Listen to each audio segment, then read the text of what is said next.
ยินดีต้อนรับคุณผู้ชมนะครับทุกท่านสู่รายการ Viewfinder กลับมาเจอกันในครั้งนี้ครับรับรองว่ามีเรื่องราวการเดินทางสนุกๆพาคุณผู้ชมเดินทางไปเปิดประสบการณ์แปลกใหม่ต้อนรับวันหยุดยาวช่วงสงกรานต์นี้กันแบบ3วันติดกับรายการ Viewfinder ครับ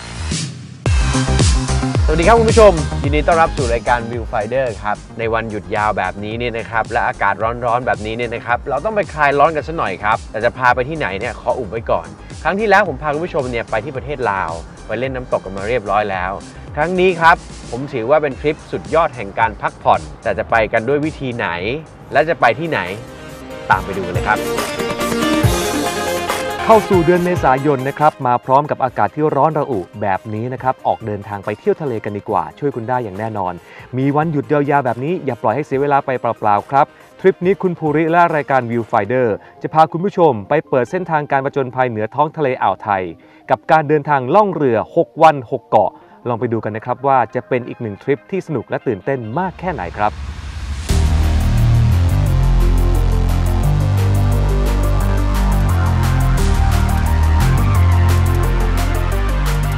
เอาละครับอย่างที่ผมได้บอกคุณผู้ชมนะครับว่าทริปนี้นะครับเราจะไปเที่ยวทะเลกันครับคุณผู้ชมเห็นข้างหลังนั้นไหมครับข้างหลังนั่นคือเรือใบครับเป็นเซลลิงยอทที่มี2ห้องนอนเดี๋ยววันนี้ครับเราจะใช้เรือลำนั้นในการเดินทางเที่ยวหมู่เกาะทะเลตราดกันเป็นเวลา6วันเราจะออกเดินทางจากที่นี่ครับที่นี่คือเกาะเสม็ดเดินทางไปยังเกาะช้างก่อนเป็นจุดหมายแรกของเราจะลองใช้ชีวิตอยู่บนเรือใบทำกิจกรรมอยู่บนนั้น6วันเต็มๆครับการเดินเรือด้วยลมเนี่ยเป็นศิลปะการเดินทางชั้นสูงครับเพราะเขาใช้เดินทางมาเป็นพันๆปีสมัยก่อนเนี่ยมนุษย์เราเนี่ยใช้ลมในการเดินทางข้ามโลกมาแล้วเดี๋ยววันนี้ครับผมจะไปลองทำดูบ้างว่าเขาทำกันยังไงครับโจชัวสโลคัมนักผจญภัยชาวอเมริกันแคนาเดียนเป็นบุคคลแรกของโลกนะครับที่สามารถแล่นเรือใบรอบโลกเพียงตัวลำพังได้สำเร็จด้วยเรือสเปรย์ในระยะทางกว่า 74,000 กิโลเมตรเมื่อปีพ.ศ. 2441นะครับซึ่งได้ถูกบันทึกไว้ในประวัติศาสตร์การล่องเรือใบครับเอเลน แมคคาร์เทอร์หญิงสาวชาวอังกฤษผู้ที่เดินทางรอบโลกด้วยเรือใบที่เร็วที่สุดในระยะเวลาเพียง71วัน14ชั่วโมง18นาที33วินาที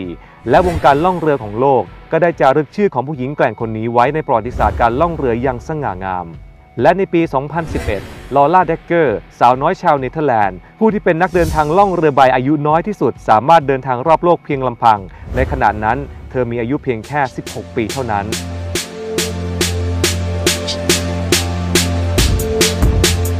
ตอนนี้ผมมาอยู่บนเรือเซลลิงยอทสุดหรูแล้วสวัสดีเจ้าของก่อนครับสวัสดีพี่เก่งครับผมถามพี่เก่งนิดนึงว่าเรือลำนี้เนี่ยเขาเรียกว่าเรืออะไรครับพี่เป็นเรือเซลลิงไบครับชื่อของมันก็คือยี่ห้อเป็นเจนัวของฝรั่งเศสใช่อ๋อแล้วคือขนาดมัน42ฟุต42ฟุตใช่ครับโอเคเดี๋ยวขอไปสำรวจดูเรือก่อนแล้วกันนะครับพี่เพราะว่ายังไงเนี่ยผมต้องเป็นเหมือนเป็นผู้ช่วยกัปตันใช่ไหมโอเคครับโอเคเดี๋ยวพี่ก็สอนผมไปแล้วกันเดี๋ยวเราไปเดินดูเรือกันก่อนนะครับว่าเราต้องอยู่บนนี้6วันแล้วเราจะต้องใช้ชีวิตกันยังไงแล้วทำไมมันต้องมีพวงมาลัยถึง2อันนะครับสมมติเวลาเรือเราใช้วิ่งซ้ายใช่ไหมฮะเรือมากินลมทางซ้ายปุ๊บเราก็จะไปยืนอยู่ข้างขวาแทนอ๋อหมายถึงว่านี่เป็นความสบายคือเรือใบเนี่ยอธิบายคุณผู้ชมนิดนึงเวลาที่เรือมันวิ่งเนี่ยเรือมันจะเอ็นถูกไหมครับแล้วก็ฝั่งหนึ่งมันจะต่ำมันก็จะมองไม่เห็นใช่ครับเราก็จะไปบังคับด้านที่สูงที่มันสบายกว่าแล้วมองเห็นลงนี่ข้างในนี่ก็ไม่เล็กนะพี่นะนี่นั่งเล่นสบายนะเนี่ยครับตรงนี้ก็เป็นโซนนั่งเล่นนะพี่ใช่ครับข้างล่างนี่ถ้าลงมานั่งแป๊บๆก็จะเริ่มโยกๆเหมือนกันนะถ้าร้อนหรือเปิดแอร์อยู่ข้างล่างก็เย็นสบายหน่อยแล้วอย่างโซนนั้นคืออะไรครับพี่เป็นห้องนอนหลักเป็นห้องนอนผมฮะเดี๋ยวผู้เรียนจะนอนนี่กับผมก็ได้ผมจะจุกจีกับพี่ในนี้นะตัวนี้เป็นโซนความปลอดภัยนะพี่เป็นวิทยุแผงคอนโทรลทั้งหลายอยู่นี้ก็มีเครื่องเจน GPS แล้วก็ระบบไฟทั้งหลายแหละแล้วก็แอร์ตัวนี้เป็นศูนย์รวมของเรือทั้งหมดใช่ครับเหมือนโต๊ะทำงานพี่อะว่างานโต๊ะทำงานกับตันผมว่าเราไปเตรียมความพร้อมกันดีกว่าพี่เพราะว่าเดี๋ยวเราจะต้องเลทแล้วมั้ยการเล่นเรือใบที่ดีที่สุดนะครับสิ่งที่สำคัญที่สุดคือว่าเราต้องดูแลเชือกของเราให้ดีถ้าเราเป็นผู้ช่วยกัปตันเนี่ยเรามีหน้าที่ที่จะคอยดึงใบขึ้นดึงใบลงฉะนั้นสิ่งที่สำคัญที่สุดคือเชือกก็ต้องไม่พันกันต้องจัดวางให้ค่อนข้างเป็นระเบียบนิดหนึ่งครับวิธีการเดินเรือทะเลด้วยแรงลมนะครับย้อนกลับไปเมื่อ 2,000 ปีก่อนเรือสำเภาของจีนเรียกได้ว่าเป็นผู้ครอบครองทะเลชาวจีนสร้างและพัฒนาเรือสำเภาจนสามารถควบคุมบังคับใบเรือให้พลิกไปมาในการรับลมและก็เป็นครั้งแรกของโลกนะครับที่เรือใบสามารถแล่นทวนกระแสลมได้อีกด้วยนั่นเองครับ แน่นอนนะครับว่าลักษณะของเรือใบ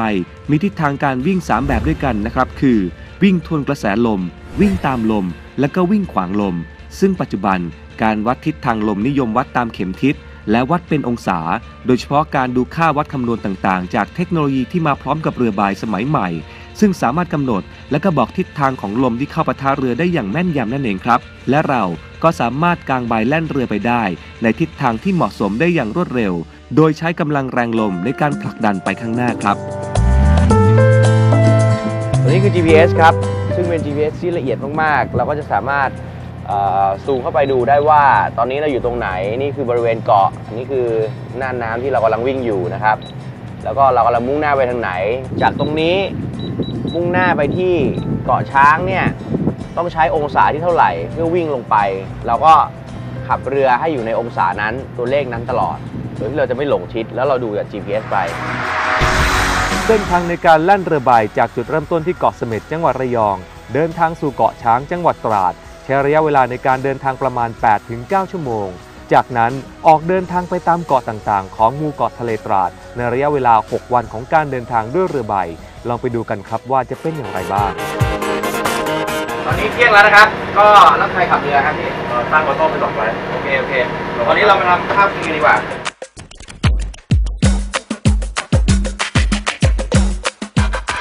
ข้าวกับไก่ทอดบนเรือกลางทะเลทำเอง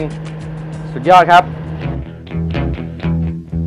ความสุขของการเล่นเรือใบเนี่ยนะครับก็คือการที่เราได้เดินทางด้วยลมนะครับแล้วก็นั่งฟังเสียงลมเสียงคลื่นเรือมันจะค่อยๆไปครับมันจะไม่เร็วเหมือนเรือเร็วหรือสปีดโบ๊ทเดี๋ยววันนี้เราจะได้สัมผัสเต็มที่เลยเพราะว่าเราอยู่บนเรือลำนี้กับการเดินทางวันแรกอย่างต่ำ10 ชั่วโมงเดินทางข้าม3 จังหวัดระยองจันทบุรีและเข้าไปที่ตราดอย่างนี้นี่อีกประมาณกี่ชั่วโมงพี่น่าจะมีสัก3 ชั่วโมงครับแต่ตรงนี้ลมมันเปลี่ยนทิศแล้วผมว่าน่าจะแรงขึ้นเรื่อยๆ8 น็อต8 น็อตใส่เครื่องยนต์จ็อกไปด้วยก็โอเคหลังจากที่เราออกเดินทางมา7 โมงเช้าตอนนี้2 โมงครึ่งครับ7 ชั่วโมงพอดีเราได้ถึงเกาะช้างแล้วเราเห็นเกาะช้างอยู่ตรงข้างหน้าแต่ว่าเรายังไม่ถึงจุดหมายของเราเพราะว่าอ่าวสลักเพชรอยู่บริเวณด้านใต้ของเกาะช้างครับต้องบอกเลยนะครับคุณผู้ชมการได้แล่นเรือใบท่ามกลางทะเลจากเกาะเสม็ดมาจนถึงเกาะช้างในจังหวัดตราดที่มีระยะทางไกลขนาดนี้นับว่าเป็นอีกหนึ่งประสบการณ์ที่น่าจดจำเป็นอย่างมากครับในที่สุดคุณภูริก็ได้ทำในสิ่งที่ตั้งใจไว้ได้สำเร็จและเดินทางมาถึงกันอย่างปลอดภัยในระยะเวลากว่า9 ชั่วโมงเต็มเราก็มาถึงจุดพักจอดเรือบริเวณที่อ่าวสลักเพชรของเกาะช้างเป็นที่เรียบร้อยครับเอาละครับตอนนี้เราอยู่ในบริเวณอ่าวสลักเพชรแล้วครับเป้าหมายของเราในวันนี้ครับเราก็ได้เดินทางมาออก7 โมงครึ่งถึง4 โมงครึ่งถือว่าโอเคเพราะล่องเรือมาเรื่อยๆทำอาหารกินเองตอนกลางวันก็ถือว่าเป็นประสบการณ์ใหม่ๆแต่ว่ามีช่วงเที่ยงที่ลมจะหมดไปลมน้อยหน่อยแล้วพอตอนเย็นก็มีลมอีกทีเราจะเห็นว่าที่อ่าวสลักเพชรนี่นะครับก็จะมีเรือใบเนี่ยมาจอดอยู่มากมายเพราะว่าเป็นอ่าวที่จอดอยู่ทางด้านในหลบลมแล้วก็น้ำลึกเดี๋ยวเราก็จะขึ้นไปรับประทานอาหารที่สลักเพชรซีฟู้ดซึ่งเป็นร้านอาหารทะเลซึ่งขึ้นชื่อแล้วก็อร่อยมากๆวันนี้ผมอาจจะขอแอบขึ้นไปนอนบนนั้นก่อนวันนี้คงเดินทางต่อไม่ได้เนื่องจากแสงอาทิตย์ใกล้จะหมดและเป็นเรื่องที่ยากมากในการเดินเรือยามค่ำคืนวันนี้เราจะพักกันที่นี่1 คืนเพื่อเก็บเรี่ยวแรงและออกเดินทางในเช้าของวันรุ่งขึ้นครับสนับสนุนโดย Isuzu D-Max V-Cross Super Daylight น้ำดื่มสิง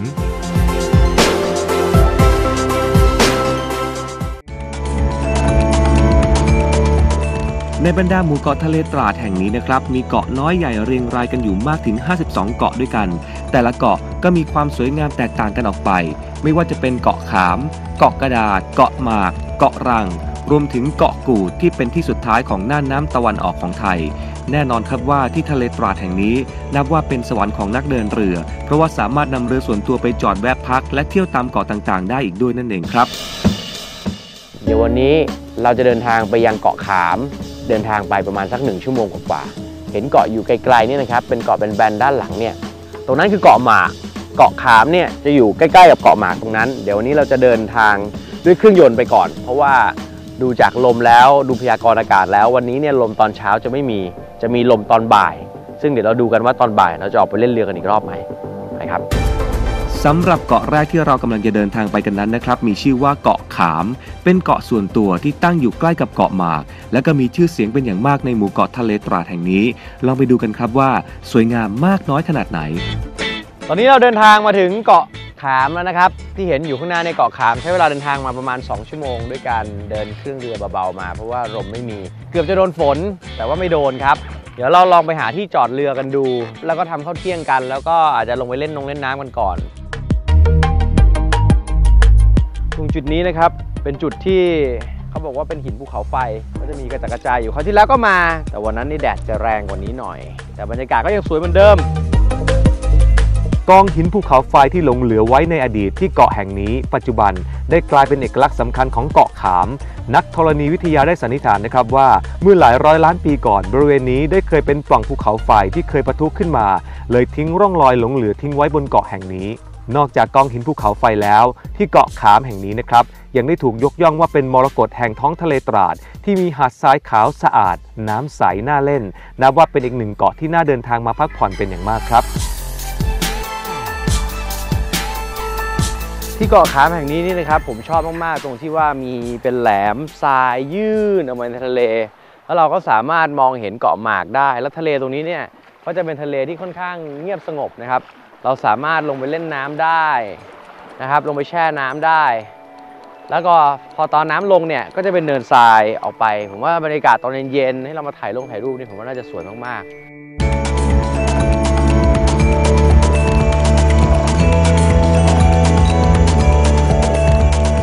เอาล่ะเดี๋ยวเดินขึ้นไปดูทางด้านบนกันดีกว่า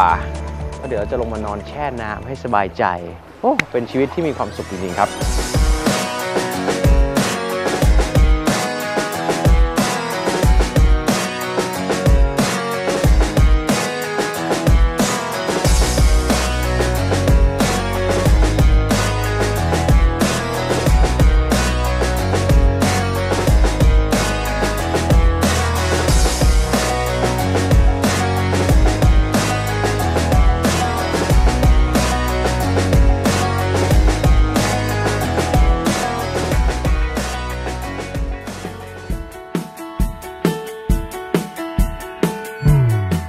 เกาะขามก็ถือว่าเป็นเกาะอีกเกาะหนึ่งที่สวยงามมากๆบรรยากาศดีสุดยอดมากๆเอาละครับร้อนๆแบบนี้ถึงแม้กระทั่งบนเรือจะไม่ร้อนแต่ว่าผมรู้สึกร้อนมากอยากจะลงไปเล่นน้ำซะหน่อยลงไปเล่นน้ำดีกว่า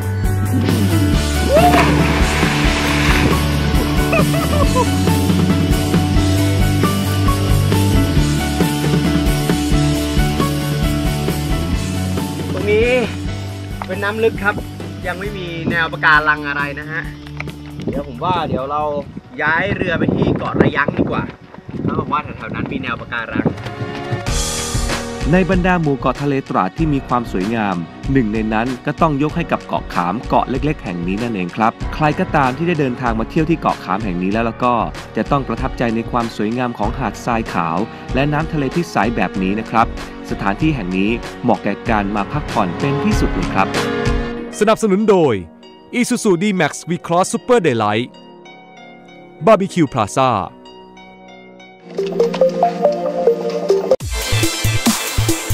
ถัดมาไม่ไกลจากเกาะขามมากนักนะครับเราก็ล่องเรือมาทางทิศตะวันตกเฉียงใต้ของเกาะหมากเพื่อเดินทางไปยังเกาะระยังนอกซึ่งเป็นเกาะส่วนตัวเล็กๆที่มีความสวยงามและเงียบสงบลองไปดูกันครับว่าบรรยากาศของเกาะแห่งนี้จะเป็นอย่างไรบ้างครับที่เห็นข้างหน้าก็คือเกาะระยั้งที่เรากำลังเดินทางไปนะครับส่วนทางด้านโน้นเนี่ยจะเป็นเกาะรังเกาะยักษ์ซึ่งก็บอกว่ามีแนวปะการังที่สวยงามนะครับรวมไปถึงเกาะผีด้วยเดี๋ยวพรุ่งนี้เราตื่นเช้าเราอาจจะออกไปว่ายน้ำเล่นแล้วก็ไปดูแนวปะการังบริเวณนี้กันดีกว่าแต่ว่าตอนนี้ก็เริ่มบ่ายๆแก่ๆแล้วเดี๋ยวเราเข้าไปที่เกาะระยั้งให้ถึงแล้วก็เข้าไปขึ้นไปเดินสำรวจที่เกาะระยั้งแล้วกันครับเพราะว่าผมก็ไม่เคยมาเหมือนกันอาจจะรู้ว่าสวยงามแค่ไหน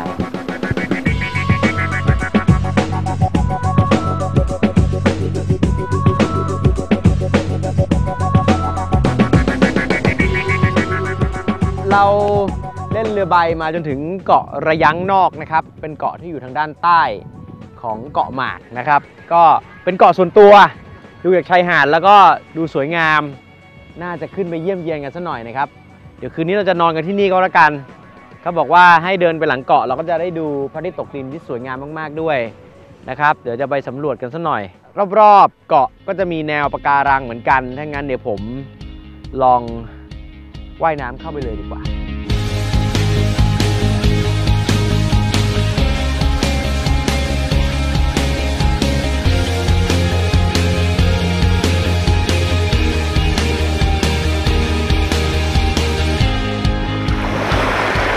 ถึงแล้วครับเกาะระยัง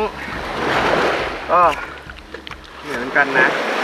ว่ายน้ำข้ามมาต้องมีฟินอย่างนี้ครับถึงจะช่วยให้เราว่ายมาได้อย่างไม่เหนื่อยก็แนวปะการังก็ไม่ค่อยมีเป็นหินนิดหน่อยแล้วก็เป็นปะการังพวกปะการังอ่อนมีปลาเล็กๆอยู่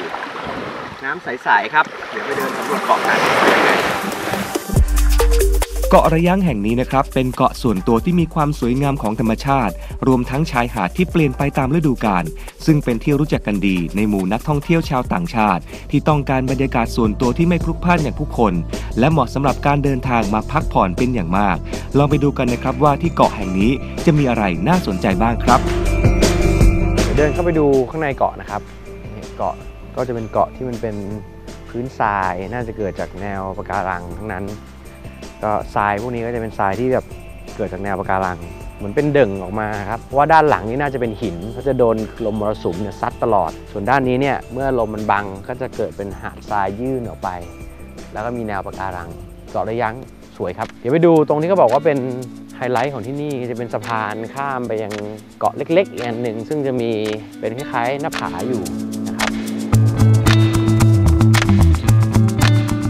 แล้วก็ช่องตรงนี้เป็นช่องที่ลมผ่านเมื่อก่อนน่าจะเคยเป็นเกาะเดียวกันคือเกาะระยังอันเดียวกันนี่แหละโดนลมโดนพายุโดนฝนโดนน้ำกัดเซาะโดนคลื่นก็ทำให้เกิดเป็นช่องมายืนตรงนี้นี่เราจะได้รับลมตลอดเวลาเพราะว่าลมเป็นลมมรสุมจะมาจากทางนี้พ่วนอันนี้เป็นเพื่อนผมที่นี่ไปไหนไปกันเราไปดูดิ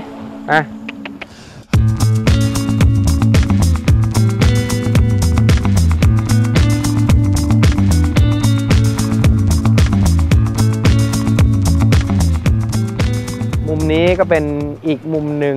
เราจะสามารถมามองพระอาทิตย์ตกดินได้นอกเหนือจากตรงหัวเกาะเมื่อกี้เกาะนี้เป็นเกาะส่วนตัวครับเขาบอกว่ามีเนื้อที่ทั้งหมดที่มีโฉนดเนี่ย4 ไร่ด้วยกันจะเห็นทั้งทิศตะวันตกแล้วก็ทิศตะวันออกก็เป็นเกาะที่มีความสวยงามมากๆมองที่เห็นอยู่ด้านหน้านั้นคือเกาะรังครับเกาะรังก็จะเป็นเกาะที่มีปะการังสวยงามเดี๋ยวพรุ่งนี้จะไปกันแต่เดี๋ยววันนี้เนี่ยขอตัวชื่นชมบรรยากาศพระอาทิตย์ตกดิน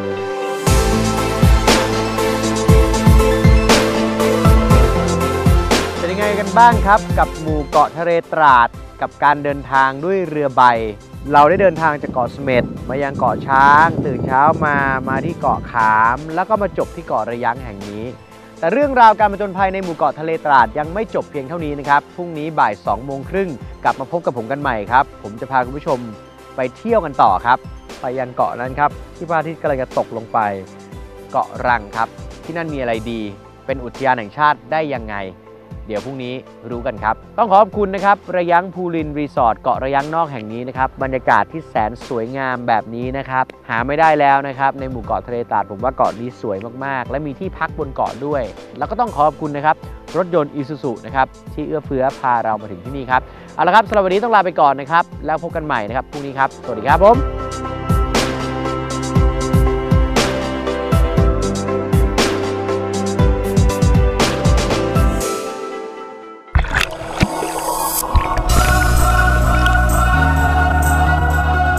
ความสนุกในการเดินทางด้วยเรือใบและความสวยงามของท้องทะเลตราดยังไม่หมดเพียงเท่านี้นะครับนักเดินทางอย่างคุณภูริจะพาคุณผู้ชมเดินทางไปลุยและค้นหาความงดงามของธรรมชาติกันที่ไหนในท้องทะเลอ่าวไทยพรุ่งนี้เวลาเดิมบ่าย 2:30 น.ทาง Modern Night TV กับรายการ Viewfinder สนับสนุนโดย Isuzu D-Max V-Cross Super Daylight น้ำดื่มสิงห์ Barbecue Plaza